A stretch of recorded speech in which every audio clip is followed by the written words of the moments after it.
I never really thought I would be making a video about my home country, but here we are. Today we're talking about Alejandro Toledo. He was Peru's 56th president from 2001 to 2006.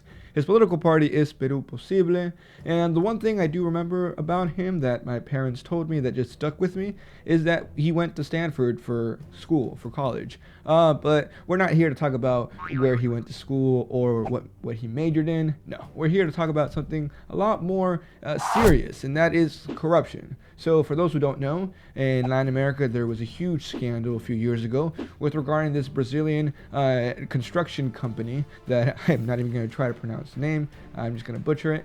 But essentially what this company would do is that they would bribe politicians in order for them to secure construction projects. So they would build bridges and all these major projects in those countries, and they would just pay the politicians to make sure that they were the ones building those construction projects. Huge scandal. It ended up costing millions of dollars that would paid out to these politicians. This is just an example. Apparently there was like $35 million to government officials in Argentina paid to them from this scandal. And well, maybe you're probably guessing where I'm heading with this, is that Alejandro Toledo was one of those politicians in Peru that allegedly took these bribes in order to secure these projects for the construction company.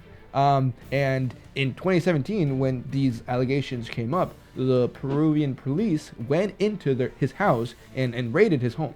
They raided his home for allegedly accepting these bribes and being corrupt during his time as president. But he denied everything and then just decided to just escape for the U.S., where he apparently was in California for a while. But in 2019, he was arrested. He was arrested in California after Peru asked for the U.S. to extradite him back into Peru so that the Peruvian criminal justice system could take care of him and deal with him.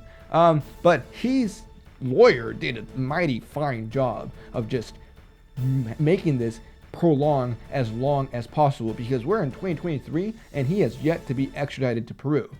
But maybe things are changing because now it just came out that this judge in California, in the U.S., decided to have him be in jail until they finally extradite him to Peru. Because like I said, this guy has been just pushing and prolonging as much as he could and as much as he can, and just been appealing everything so that he never gets extradited to Peru. But it seems as of right now that now he will be in jail, because he wasn't. He was actually, living his life. He was off on bail, and he was just staying in the U.S., waiting until everything was basically figured out on its own. But now it seems like he's going to be in jail as he's waiting into Peru, basically is able to extradite him.